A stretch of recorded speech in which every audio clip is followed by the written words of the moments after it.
DocTalk is brought to you by Merck Animal Health, the science of healthier animals. Hey folks, thanks for joining us today on DocTalk. I'm Dr. Dan Thompson here at Kansas State University's College of Veterinary Medicine. We're bound to have a great show. Dr. David Rethorst from the Beef Cattle Institute at Kansas State University is with us, and we're going to talk about proper injection sites for your cattle. Very important topic, very timely topic. Thanks for joining us and enjoy the show. As dependable as the sunrise, in dairy parlors, open pastures, on ranches and feed yards across America. A place where reputation is more than a name, where the science of healthier animals is a way of life. It's the responsibility that drives who we are and what we do. Every decision, every day. It's your livelihood and our responsibility. Closed caption brought to you by AgriLabs, the perfect pairing of performance and value.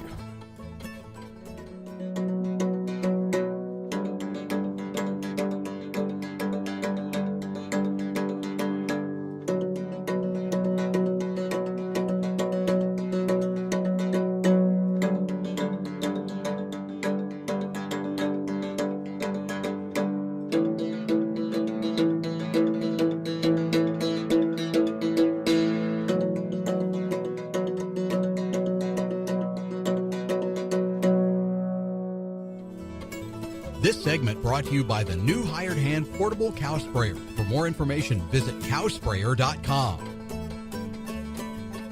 David, welcome to the show. Glad to be here, as always. Folks, this is Dr. David Rethorst, and Dr. Dave is an experienced practitioner. He spent 35 years practicing cow-calf production medicine and individual animal medicine in southern Nebraska, northern Kansas, and is now the Director of Outreach here at the Kansas State University's Beef Cattle Institute. We're proud to have him, and we're going to talk about injection sites. One of my favorite topics. Been involved with it a long time, Dan. Yeah, you've been involved with beef quality assurance and whether on a state or national level for decades. Since the tablets came down off the mountain. Well, let's talk a little bit about injection sites and just kind of the history of how we got to this point, and dial back to the day when maybe we didn't understand where and how we should give these injections. Okay. Well, you go back to when I graduated from veterinary school. When we were processing cattle, we'd give our viral, and if we were given a vitamin A, we'd give those in the top butt like this, and we'd step up to the neck and we'd give our clostridial. And then, in about 1992, the steak purveyors nationwide started screaming that those top butts, 22% of them had scar tissue or abscesses in them, and came to the beef industry and said, what can we do about this? So that's when we went to work, and we moved those injection sites from the top butt to the neck, and by 2002 those top butts had less than 2% injection site blemishes in them. So great success story, but that's why we give injections in the neck, so we aren't putting them in those sirloin steaks. Yeah, and one of the things you said there that kind of stick with me too, and in this day and age of antibiotics and animal welfare and food safety, the meat purveyors came and talked to the cattlemen. Absolutely. We've gotten away from the talking to each other, and we just send out a press release and hopes the other group reads it and pretty much offends everybody. Right. We put it on Facebook or a press release, or we put it out on Twitter, and I think let's communicate. Let's one beef.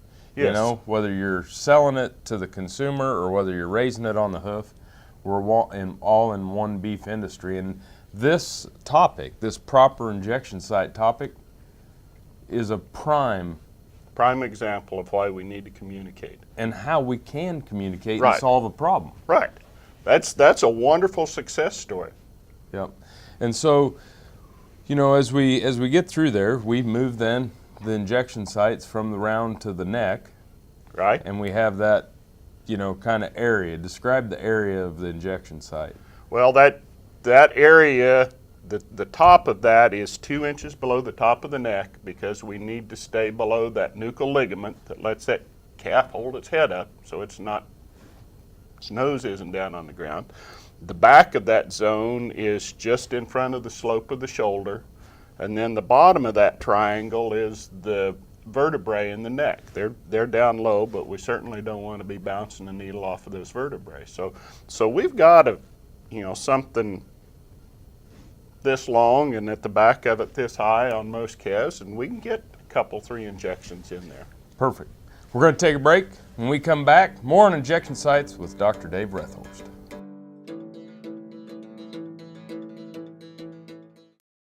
This Meet the Future Veterinarian is brought to you by Zuprevo. Choose confidence. Choose Zuprevo for BRD treatment. Jonathan Angel wanted to be a veterinarian since boyhood. He grew up near his grandparents' farm where he spent much of his time. Completed the Boy Scout Veterinary Medicine Merit Badge in high school and later shadowed the doctors at Sugar Creek Vet Clinic. After graduation, Jonathan will be joining this practice, and he and his wife will also move back to his grandparents' farm to raise polled Herefords. Some call it a come-from-behind victory, an unlikely win, a reversal of fortune, snatching victory from the jaws of defeat. This is our moment, our victory dance, because we choose confidence. We choose Zuprevo for BRD treatment. Ask your veterinarian to prescribe Zuprevo. Zuprevo is a fast-acting, long-lasting BRD treatment that you can count on to get the job done. Choose confidence. Choose Zuprevo from Merck Animal Health. Healthy cows start with the new hired hand automatic livestock sprayer. Rancher invented to provide an efficient alternative to pour-on and injectable parasite management systems. The portable design allows cattle to treat themselves head to hoof. Strategic device placement with pass-through activation technology takes the stress out of parasite treatment for cattle and the rancher. Get the new hired hand for yourself or become a distributor. Visit cowsprayer.com. The new hired hand makes healthy cows easy. Hi, I'm Kevin Ochsner, host of NCBA's Cattleman to Cattleman and Colorado Rancher. Join me each week as the National Cattlemen's Beef Association brings you the latest updates in industry information and market news. Plus, each week we provide important educational information and features on cattlemen from across the country just like you. And we can't forget our favorite cowboy poet, Baxter Black. Join me for NCBA's Cattleman to Cattleman, debuting Tuesday nights at 8:30 Eastern, right here on RFD TV. Valley Vet Supply is devoted to providing information and professional quality products at reasonable prices. Valley Vet Supply. This segment is brought to you by Norbrook Laboratories, manufacturers of Enroflox 100, the newest addition to your arsenal for treating bovine and swine respiratory disease. Hey folks, welcome back to DocTalk. It's Dr. Dan Thompson here with Dr. Dave Rethorst, and we work at the Beef Cattle Institute at Kansas State University, and we're tickled to death that you joined us today to talk about something that we all do is injection sites. And you know, they always told me that, do ordinary things extraordinarily well would be a good motto towards work. And these injection sites and processing is a quality event, not a quantity event. Right. Processing is not a timed event, and we need to do it right, and when we learn to do it right, then it becomes faster, and then we pick up our speed. Yep. So let's talk about, so we've described our injection site triangle. Yes. And so now we're going to talk about some of the different injections that we'll perform. And I don't think people understand, but isn't it extra label to an antibiotic if you don't use the injection route of administration that it's labeled for? Absolutely. If it's labeled to be given subcutaneously, it's extra label if it's given in the muscle. To do that, you need, under AMDUCA laws, written prescription from your veterinarian to do it that way. But the fact remains, follow the label. So let's tell our viewers why it's important. If I'm supposed to give it at the base of the ear and I give it sub-Q in the neck, or if it's supposed to be at the base of the ear and I give it intermuscularly, or vice versa, It can change with the pharmacokinetics and the withdrawal times, right? Right, it changes the withdrawal times. If we take a product that's supposed to be given at the base of the ear, for example, and we give that sub-Q in the neck, it greatly extends the withdrawal time on that, because when it's given in the base of the ear, that withdrawal time is determined on the fact that it's injected into fat there at the base of the ear, and when we put it in connective tissue subcutaneously, it stays there much longer. Yep. And that ear's not edible tissue. That ear is not edible tissue. That's correct. You know, and I think that's the big thing that people need to understand is, you know, if it's labeled this way, use it this way, unless your veterinarian has talked to you otherwise. Right. And the reason isn't because we're trying to make your life more difficult. It's actually trying to make your life simpler, because we don't want the people with the black sedans, tinted windows, black helicopters, no hubcaps, AM, FM radio, showing up and putting you on the FDA's residue list. Right. Those lists are no fun. I've been there with the feed yard. Yep. And so we want to make sure, and I think that's the reason why, if a product's labeled in a way, unless you have a really good reason, and especially unless you have written extra labeled drug from a veterinarian, you need to use it in the manner in which it's labeled. Absolutely. Well, we've got about 30 seconds here before we go to the break, and so what are the 3 types of injections that we're going to talk about when we come back? Okay, when we come back, we're going to talk about a subcutaneous injection or just underneath the skin. We're going to talk about an intramuscular injection, which is pretty self-explanatory. It is in the muscle. And then we're going to talk about an intravenous injection. Perfect. Thanks for watching Doc Talk. More in a minute.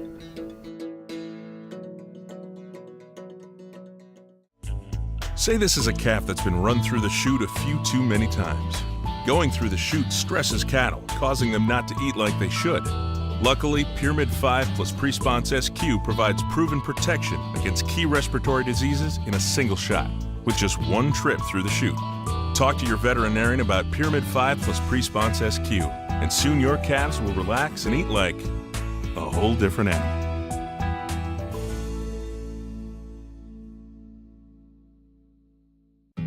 This hog is head over hoof for meal made from U.S. soybeans. Now, 1 hog isn't that impressive, but suppose we add another, and another, and another. Before long, you've got billions of hungry customers around the world all clamoring for the same thing. Our soybeans. Learn more about the billion-dollar appetite of animal agriculture at BeyondTheElevator.com. Hello friends, I'm Ernie Rodina. And I'm Dawn Dawson with the Better Horses Radio Show. For over 9 years, we've been bringing the Better Horses Radio Show to markets all across the Midwest. We talk about God, lots about horses. We talk about cows, we talk about horse health, we talk to top trainers, and we even talk about Roy Rogers. We're having a blast with Better Horses Radio Show and would love to take it to a market near you. So visit our website at betterhorsesradio.com and let us or your local radio station know you'd like to hear it in your area. The Better Horses Radio Show is unbelievable. Broadband has become as important to us as highways. That is why DocTalk is teaming up with NTCA, the Rural Broadband Association, and rural broadband companies like Blue Valley Telecommunications in fighting for quality broadband access through the program Smart Rural Communities. I don't think we have any idea what's coming in the future. I couldn't have imagined 5 years ago what we're doing today. So in 2 years, I would guess there's things we can't imagine that we're going to be doing. To learn more, visit ntca.org/smart or bluevalley.net. Beef producers asked for it, and Norbrook delivers. Introducing new Enroflox 100, the newest addition to your arsenal for treating bovine respiratory disease. Enroflox 100 is an FDA-approved, ready-to-use injectable antimicrobial solution to treat BRD associated with Mannheimia hemolytica, Pasteurella multocida, and Histophilus somni in beef and non-lactating dairy cattle. Administered SQ as a multiple-day therapy. Consult with your veterinarian today about Enroflox 100, the new choice. Valley Vet Supply is devoted to providing information and professional quality products at reasonable prices. ValleyVet.com, ValleyVet.com, Valley Vet Supply. True Test Group, weighing systems, electronic identification, EID, electric fencing, and dairy automation systems help farmers and ranchers around the world manage the performance of their livestock for ultimate profitability. Folks, welcome back to Doc Talk. Dr. Dan Thompson and Dr. Dave Rethorst. We're from Kansas State University, and we are at the Beef Cattle Institute. Glad to be with you today. Glad to be talking to you about proper injection sites in your cattle. And Dr. Dave, let's jump right in. We've got subcutaneous, intermuscular, and intravenous injections. Let's jump right into probably the most common one now. Most products are labeled subcutaneously or sub-Q, SQ, whatever you want to call it. Right. And that injection means we're giving that in the connective tissue between the skin and the muscle. And, you know, in the past, we've talked that you wanted to use a tented, two-handed tenting technique to make sure that was given right. And you reach in with one hand and pull the skin out and give the injection. But you've got two hands in the chute. There's some work comp issues. There's some product safety issues with certain products. And so what I teach people anymore is, you know, let's just do one hand, but go in at about a 15-degree angle. Like this is the neck. I want to go in pretty flat using a 5/8 or a 3/4 inch needle. And once that needle hub hits, then I kind of relax my hand, and if you watch, that syringe will slide back 1/8 to 1/4 of an inch, and that needle pops right up in that sub-Q space, and you can give an injection, and it's sub-Q, and you're not in the muscle at all. Yeah, and I think on the needle length, you know, I've even gone half-inch, Right. half-inch, 5/8, and then, you know, sometimes 3/4, but trying to keep that shorter needle to prevent going into that fascia or going beyond that sub-Q space is why we do that. But I think your angle, I think your needle length, but more importantly is what you're saying, check. It's pretty easy to feel if you're in that space between the sub-Q and the fascia or the muscle. Right. And just slow down. Slow down and make sure you're in there. And then when you deposit that product, you'll get a little bleb. Right. And so needle size. One of the things that I think I get a question on, you know, what gauge needles are you using? Well, on baby calves, I like to use an 18 gauge needle. Now, if we're doing one of these rope and drag brandings and those calves aren't restrained quite as well, you know, I'll go ahead and use a 16 gauge needle on those just to make sure we don't break a needle off. But, you know, once we get to weaning and on into mature cattle, I'm using a 16 gauge needle pretty routinely. Yep, and I would tend to agree with that. So on sub-Qs, we're going to go with half-inch, 5/8, 3/4 inch needles, 16, 18 gauge, and we're going to slide in at an angle, make sure we're in the sub-Q area. Right. IM? Well, let's back up on Okay. sub-Q just a minute. You know, a lot of people think you can give a sub-Q injection behind the point of the elbow, and they kind of ignore our injection triangle. Well, the reason we don't want to be behind the point of the elbow is that muscle there is real tightly adhered to the skin, and you can't give a true sub-Q injection. So you end up with infection a lot of times. So I would encourage you to get those products into the injection triangle. We have one product on the market that on their label it shows injecting behind the point of the elbow, but that isn't right. Gotcha. Well, we're going to take a break. When we come back, we're going to talk about IM and IV injections with Dr. Dave Rethorst.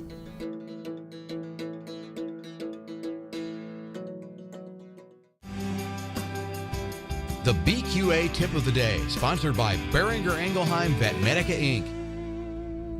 Hello folks, this is Dr. Nels Lindberg with Animal Medical Center and Production Animal Consultation out of Great Bend, Kansas. Today's BQA Tip of the Day, we're going to talk about heat stress in cattle. We especially don't want to handle cattle in the heat of the day to create undue stress on these animals, which in the end will reduce our production. As producers, we must do the right thing and process these cattle or handle cattle or do our brandings at the right time of day or move or ship cattle at the right time of day, early morning, first half of the day, to avoid these heat stress situations. We want to remind ourselves today may be 80 degrees, but if cattle aren't adjusted to the heat, it could be a heat stress day for them. It may not be 90 or 100, but again, if it's 70 or 80 and cattle aren't heat adjusted to it, it'll be a heat stress day for them. So keep that in mind each and every day as you're handling your cattle. Do the right thing, monitor your temps, the wind, the humidity, and don't inflict undue stress on these animals with heat stress.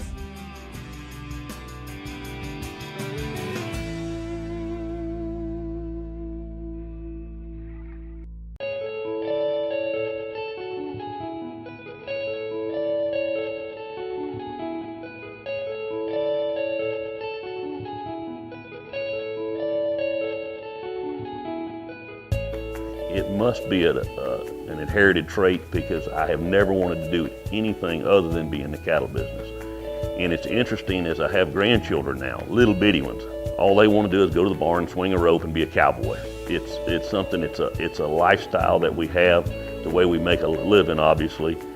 But it's really more than that. It gives us the opportunity as a family to be able to work together and enjoy each other's company and make a living at the same time.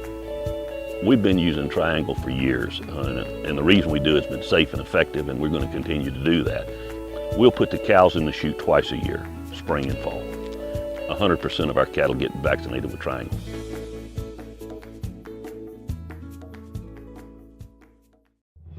No matter where, no matter why, the Veterinary Health Center at Kansas State University is committed to providing quality patient care to animals and exceptional customer service to their owners. From routine checkups to emergency and specialty care, our world-renowned specialists and experienced professionals are here to discover, to teach, and to heal. Let us know. How can I help? How can we help? Working your cattle just got easier. Introducing the new VetGun delivery system, a new way to apply topical insecticides to your cattle. The VetGun lets you remotely treat cattle with effective parasite control, so you can do it just walking among the herd. It's that simple. The proven topical insecticide AML VetCap is used with the VetGun. It works fast to control horn flies and lice while minimizing stress on your cattle. Fast, easy, effective. VetGun. Check with your animal health supplier for availability. This segment is brought to you by the Beef Quality Assurance Program and the Kansas Beef Council, improving animal care and beef safety for more than 20 years. Folks, welcome back to DocTalk. Dr. Dan Thompson here with Dr. Dave Rethorst from the Beef Cattle Institute at Kansas State University. We're talking about something that Dr. Rethorst spends a lot of time in the state working with producers. Well, he's working all across the United States working with producers on beef quality assurance. And specifically today we're talking about injection sites that people may think is a very simple, easy thing to talk about, but it's something that we got to make sure that we continue to get right. As we talked about subcutaneous, let's move into the IM or IV. Okay. We won't talk about IC, intra-cow. Intra-cow. Right. But we will talk about intermuscular and intravenous injections today.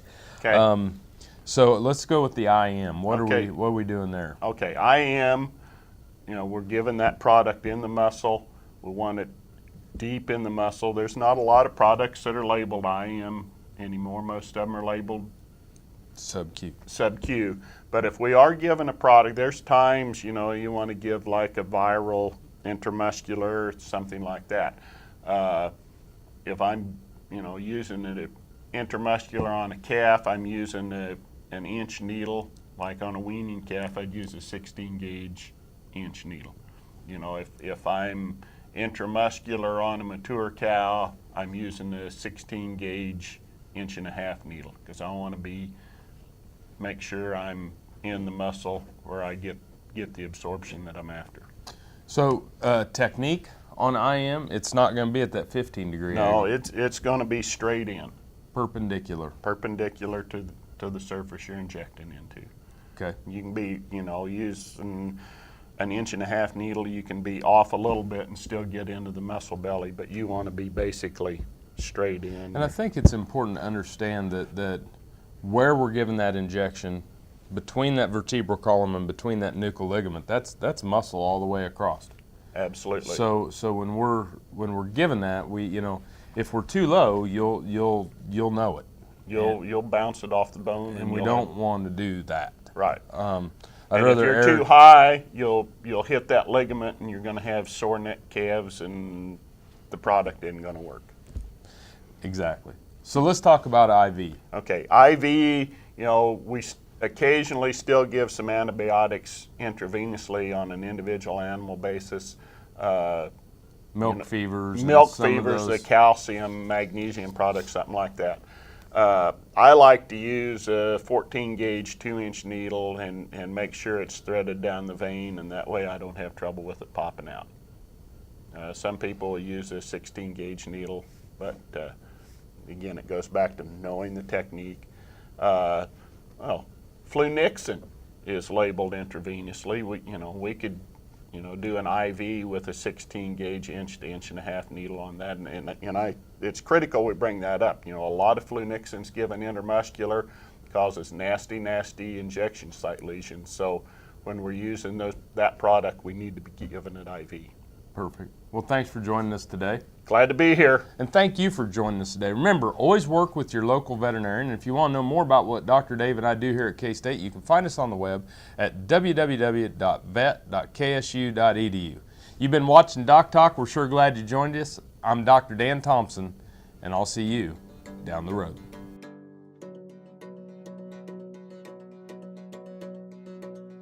Closed caption brought to you by AgriLabs, the perfect pairing of performance and value.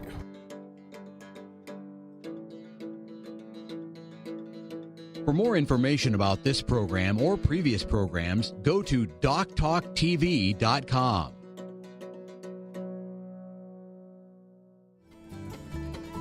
DocTalk was brought to you by Merck Animal Health, the science of healthier animals.